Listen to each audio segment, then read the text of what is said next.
हमारी माता जी तेज प्रताप यादव सांसद जी की जो माता जी है, भगवान के दरबार में 501 पत्र मुद्राएं और ये पुष्पों का हार डाल करके सम्मान और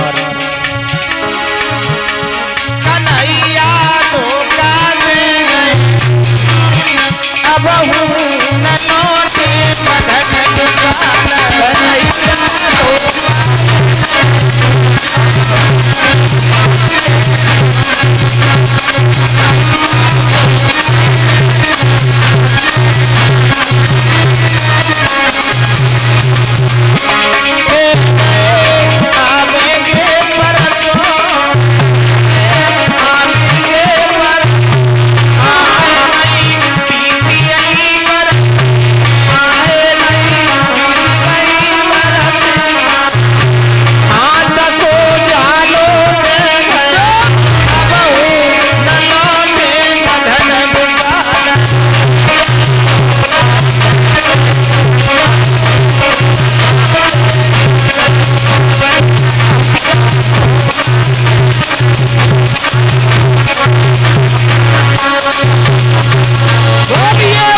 परिषद जी कथा प्रसंग की ओर। हरिश्चंद्र महाराज पहले झूठा राजा थे, इसके बाद में सत्यवादी हुए हैं। लला श्री सुखदेव जी महाराज सावधान करते हैं राजन परीक्षित, सत्यवादी होने के बाद हमारी बहनाओं, माताओं, बुजुर्गों, हरिश्चंद्र महाराज के जीवन में कितनी बड़ी कठिनाइयां आई हैं, कितनी बड़ी परेशानियां आई हैं, लेकिन महाराज हरिश्चंद्र ने अपने धर्म को नहीं छोड़ा।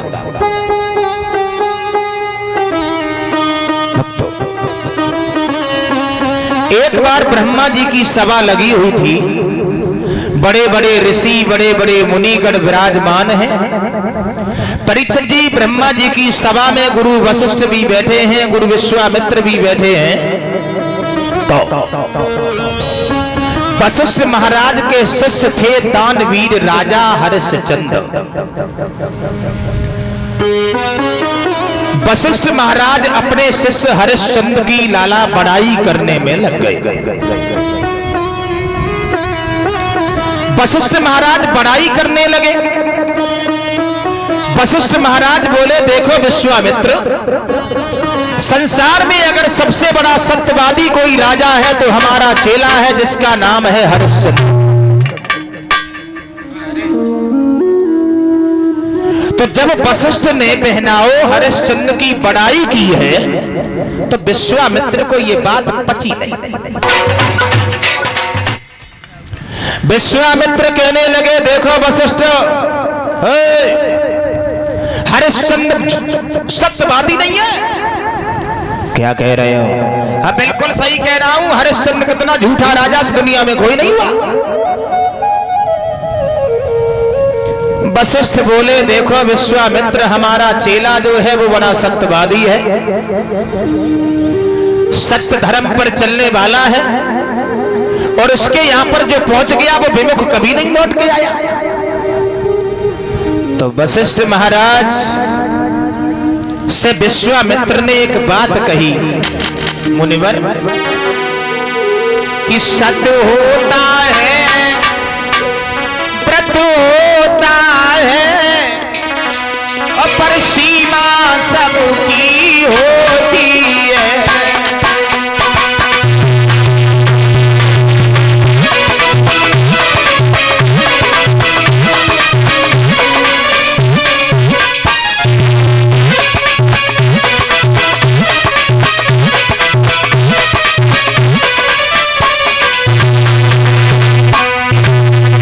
बोले,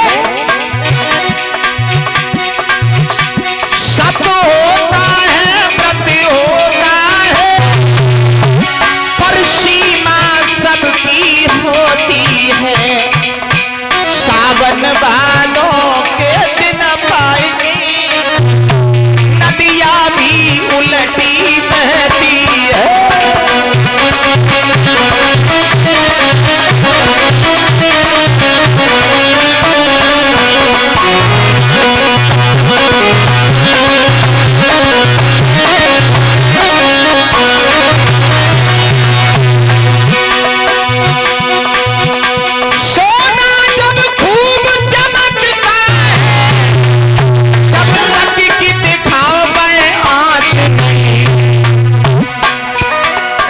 महाजन उनके घर की बातें ली गई अभी तक जांच नहीं।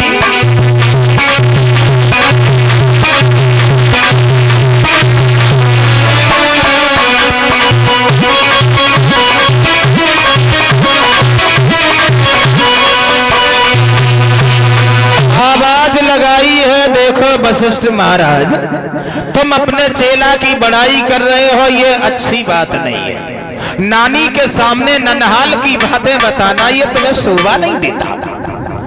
वशिष्ठ बोले क्या कहना चाहते हो? विश्वामित्र बोले हम ये कहना चाहते हैं कि हमारे चेले कितना सत्यवादी, इस दुनिया में कोई राजा नहीं हुआ। तो विश्वामित्र और वशिष्ठ में इन्हीं बातों के ऊपर युद्ध होने लगा। दोनों ऋषियों में वर्षों तक युद्ध चला। विश्वामित्र अगर कौआ बन जाते हैं तो वशिष्ठ महाराज बाज बन जाते हैं। विश्वामित्र नेवला बन जाते हैं तो वशिष्ठ महाराज सर्प बन जाते हैं।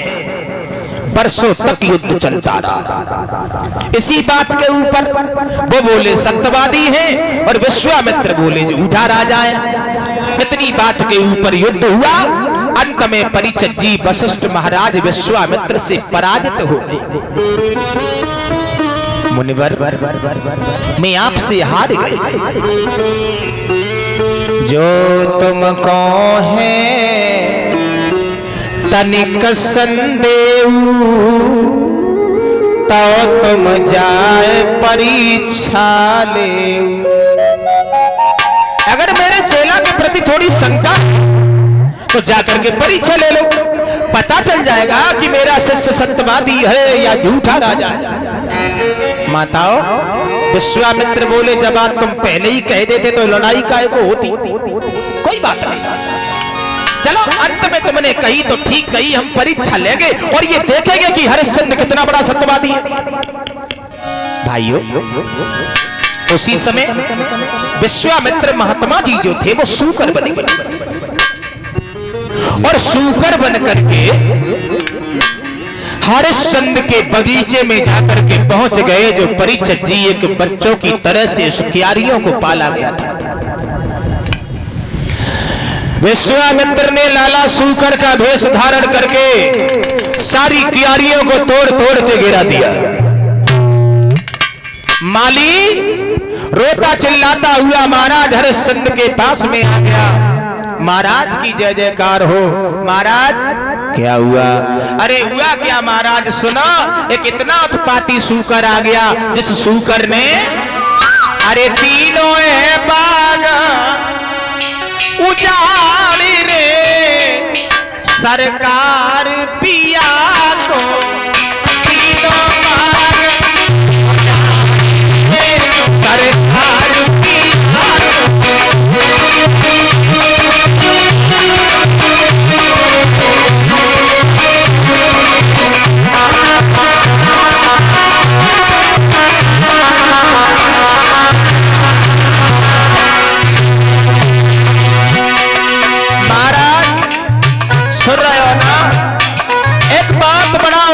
सूकर आ गया जिस सूकर ने सारे बाग को तहस नहस कर दिया। महाराज अरे तीनों बाग उजाड़ी रे सरकार पिया को।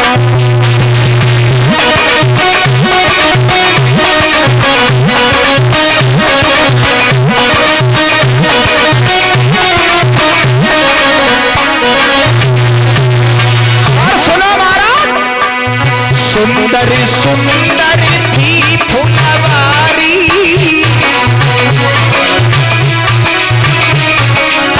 सुंदर सुंदर थी फुलवारी।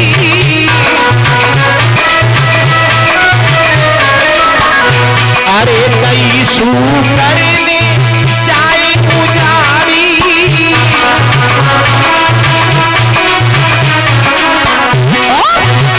बने दीनी जंगा भाली रे सरकार पिया को।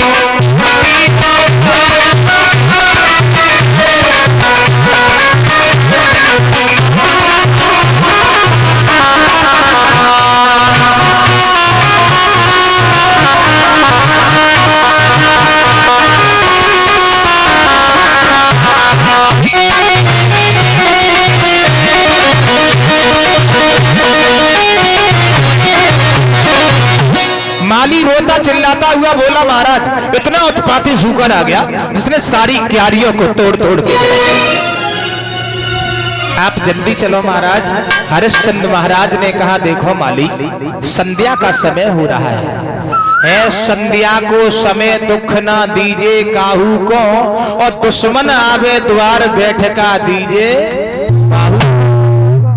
सुबह होगा तो हम बगिया की अशोभा को देखेंगे और देखेंगे कितना उत्पाती सूकर आ गया। सुबह हुआ, बहनाओ महाराज हरिश्चंद्र ने जवानों को तैयार किया। जवानों खड़े हो जाओ, सब लोग खड़े हो गए महाराज। सब लोग चलो देखते हैं कि बगिया में कितना उत्पाती सूकर आ गया। हरिश्चंद्र महाराज जवानों को लेकर के बगीचा में जाके पहुंचते हैं तो परीक्षित जी सारी क्यारियों को तोड़ तोड़ के गिरा दिया गया। फुलवारियां जो है वो टूटी पड़ी हैं। मेरे भाइयों, हरिश्चंद्र की आंखों में आंसू निकल आए। जिस बगिया को हमने एक बच्चे की तरह से पाला था, आज वो बगीचा एक सूकर ने तहस नहस कर दिया। जवानों, इस बगीचा को चारों तरफ से घेर लिया जाए, किसी भी तरीके से ये सूकर बगिया से निकलने न पाए, और अगर निकल गया उसे सजाए मौत दी जाएगी। जवान बोले, महाराज हमारी तरफ से निकल गया तो हमें मौत मिलेगी, और आपकी तरफ से निकल गया आप क्या करोगे? बोले, हम राज्य को छोड़ के चले जाएंगे। वाह भाई वाह। हरिश्चंद्र स्वयं पहरेदारी करने लगे। विश्वामित्र महात्मा जी ने देखा, बोले अगर हम किसी प्रजा की तरफ से निकलते हैं तो इन्हें दंड दिया जाएगा। महाराज हरिश्चंद्र के किनारे से धीरे से निकल गई। आगे आगे विश्वामित्र, पीछे पीछे हरिश्चंद्र। भागते हुए परीक्षित जी गए तो आगे विश्वामित्र महात्मा बनकर के रास्ते में ही बैठ गए, भजन करने लगे। जैसे ही भजन किया परीक्षित जी, हरिश्चंद्र महाराज महात्मा जी के पास पहुंच गए। महात्मा जी, क्या हुआ क्या हुआ? आपने इधर से सूकर को जाते हुए देखा क्या? विश्वामित्र कहने लगे, हो कौन तुम? हम क्या सूकर रखाने को बैठे? हरिश्चंद्र बोले, महात्मा जी माफ करना, उसने हमारे सारे बाग को उजाड़ डाला, इसलिए हम उसे मारेंगे। विश्वामित्र बोले, गलत। किसी को जीने का अधिकार एक परमपिता परमात्मा ने दिया है, उसे मारने का अधिकार तुम्हारा नहीं है। अरे पशु है, और अगर वो सूकर बाघ को उजाड़ गया तो कोई बात नहीं। वो कौन तुम? मैं। हाँ तुम। मुझे नहीं जानते आप? विश्वामित्र बोले, हम क्या जाने तुम कौन हो? मैं अयोध्या का राजा हरिश्चंद्र हूँ। विश्वामित्र बोले, वाह भाई वाह, राजन अयोध्या के राजा हो? बहुत अच्छी बात, हम तो तुम्हारे पास जा रहे थे। हरिश्चंद्र बोले, हमारे पास काहे को जा रहे थे? तो विश्वामित्र बोले, हम इसलिए जा रहे थे कि हमारे घर में एक कन्या है, उसके हाथ पीले करने हैं, थोड़े से धन की जरूरत है। तो हरिश्चंद्र बोले, महात्मा जी आप अच्छी जगह पे आए हो, कन्या के हाथ पीले करने के लिए हम तुम्हें धन देंगे, लेकिन यहाँ हमारे पास कुछ नहीं है, सिर्फ कुंजी और लगाम। वाह भाई वाह। विश्वामित्र बोले, तो कुंजी लगाम का ही संकल्प कर लो, कुंजी लगाम में तो सारा राजपाट आता है। नहीं समझ पाए? कुंजी लगाम हाथ पर रख लिया, विश्वामित्र ने संकल्प कर लिया। हरिश्चंद्र बोले, अब चले? बोले, कहाँ? रुको। क्यों? अरे क्यों? जब कुंजी लगाम तुम हमें दे चुके हो तो संकल्प की पढ़ाई और दिए जाओ, दक्षिणा और जाओ। कितनी दक्षिणा हुई? 60 बार सोना। महात्मा जी चलो हमारे दरबार में, हम आपको 60 बार सोना देंगे। गुरु विश्वामित्र को लेकर के महाराज हरिश्चंद्र दरबार में पहुंचे। विश्वामित्र महात्मा जी के लिए इशारा किया है महाराज हरिश्चंद्र ने, भैया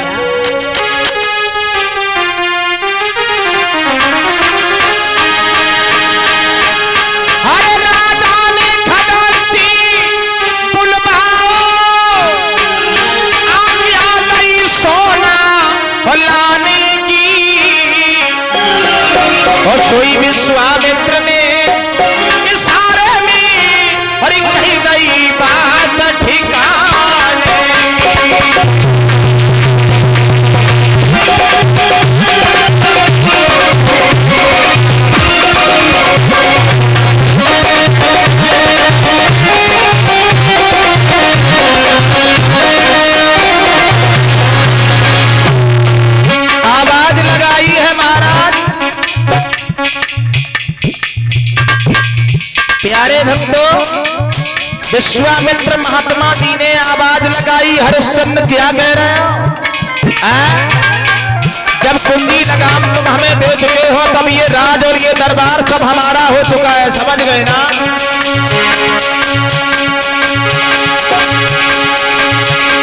ओ राजन ओस ठिकाने,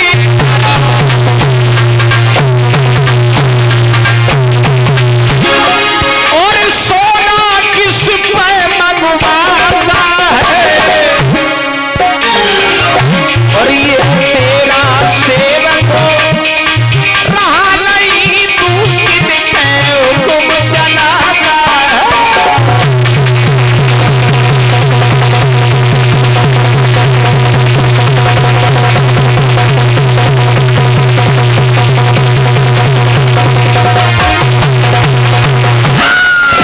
ये तेरा सेवक रहा नहीं, तू किन पे हुक्म चलाता है।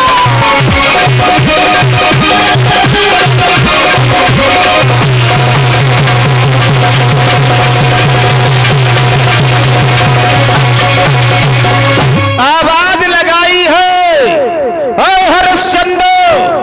महात्मा जी क्या कह रहे हो? ये समझ में नहीं आया।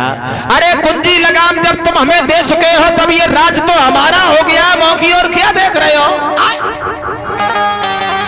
विश्वामित्र महात्मा जी ने जब इतने शब्द कहे तो महाराज हरिश्चंद्र को ये लगा हो किसी ने गड़ासी मार दी। भाई वाह, कुंजी लगाम में तो सारा राजपाट आ गया।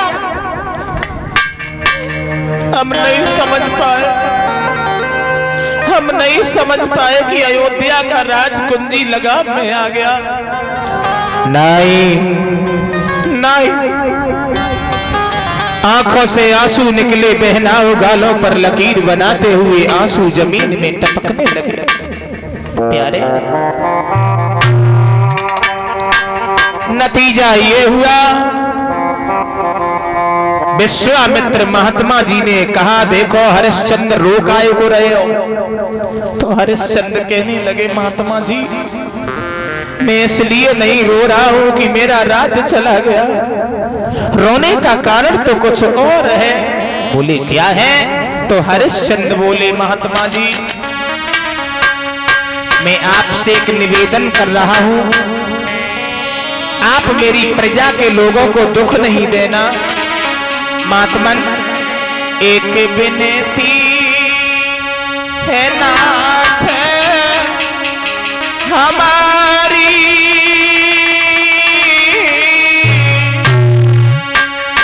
कर आज्ञा होई तुम्हारी,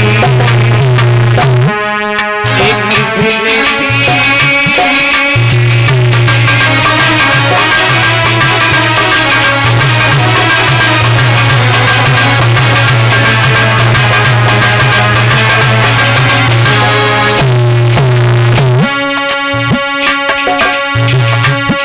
आपसे एक विनती कर रहा हूं। आप जंगल में रहने वाले एक संत हैं, एक महात्मा हैं, एक साधु हैं। खैर आप राज्य को चलाना क्या जाने मुनिवर, सुनिए।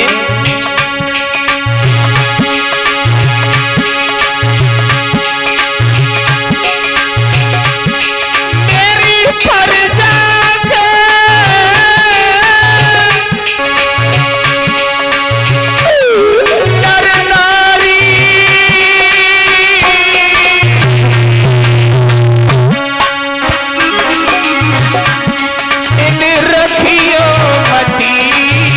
तुम्हारी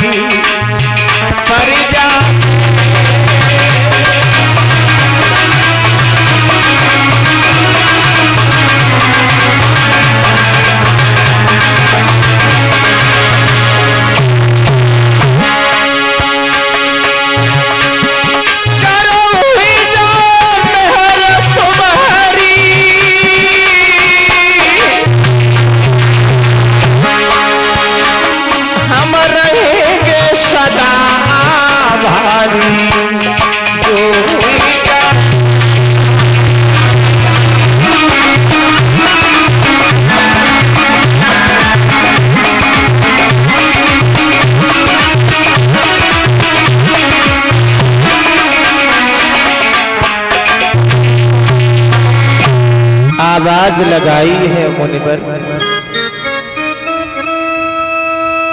आप जंगल में भ्रमण करने वाले एक साधु हैं, एक संत हैं, एक महात्मा हैं।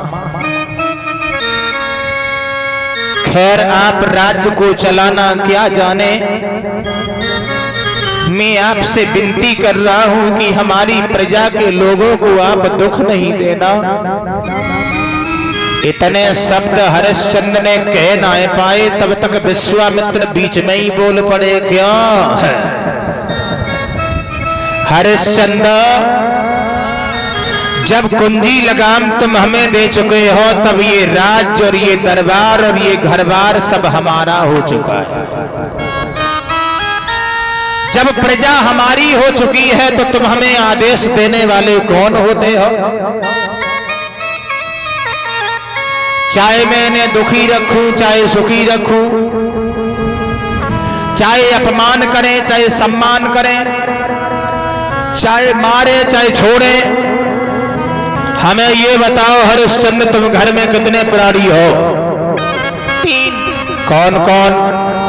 मैं, और एक हमारी पत्नी है, और एक छोटा सा लड़का जिसका नाम रोहितास है।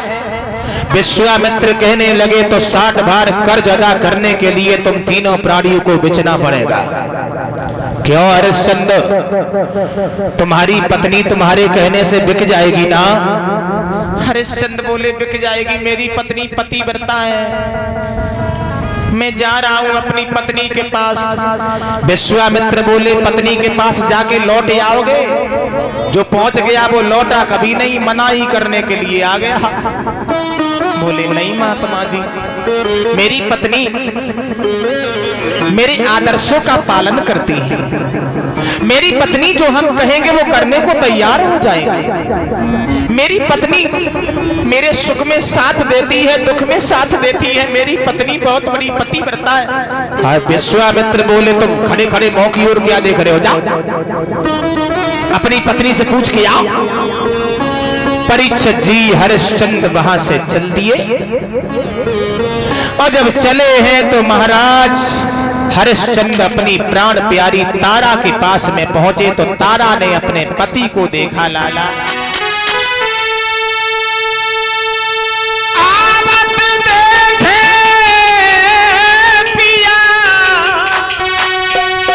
मगन वोहिया खुशी वही बारी,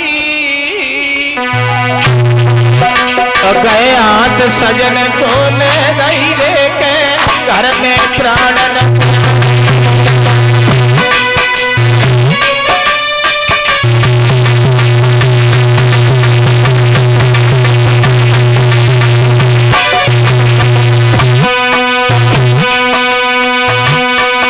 महाराज हरिश्चंद्र को आते हुए उनकी पत्नी ने देखा।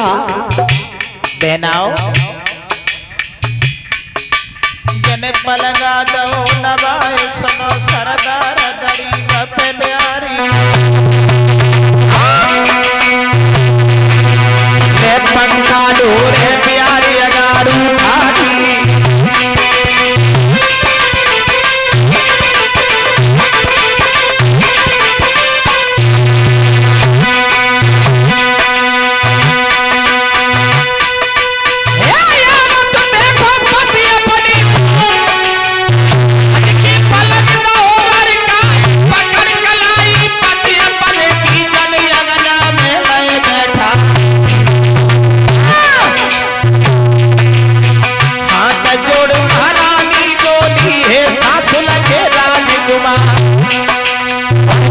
मुसीबत तुम पे पड़ी गई, सोने सी सकल गई कमलिया।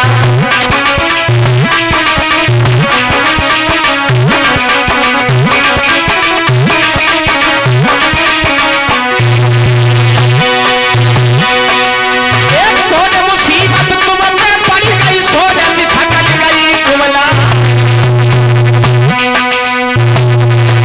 और स्वामी हमको ने का बताए दो, काहे गई उदासी छा।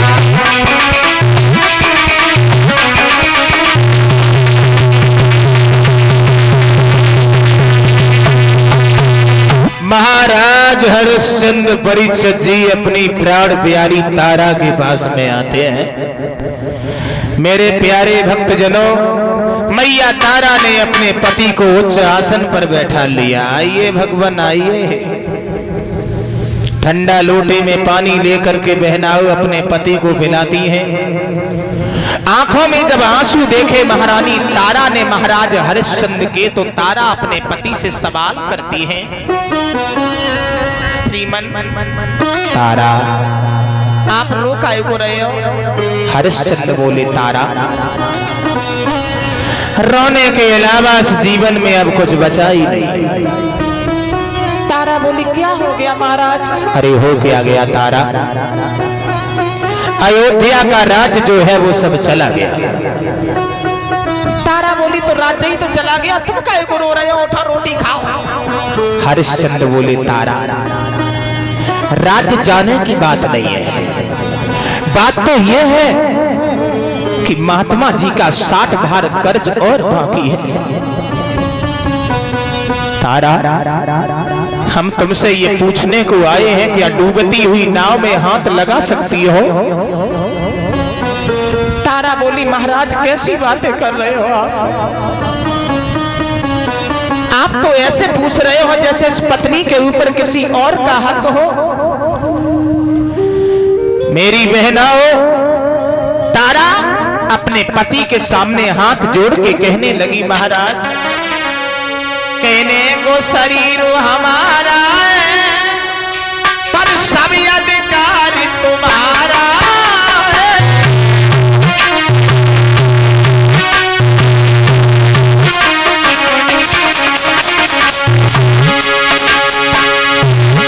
आवाज लगाई है महाराज, कहने को शरीर हमारा है लेकिन अधिकार आपका है। पति के सुख में सुखी हो जाना, पति के दुख में दुखी हो जाना, ये पत्नी का कर्तव्य होता है प्यारे।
आवाज लगाई है श्रीमन, आप तो ऐसे पूछ रहे हो जैसे इस पत्नी के ऊपर किसी और का हक हो।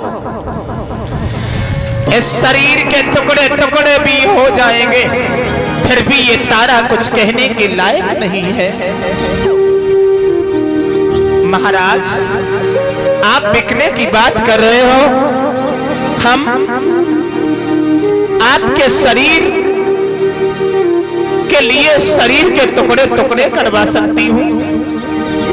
माताओं, कितना मानती थी पत्नी तारा अपने पति को,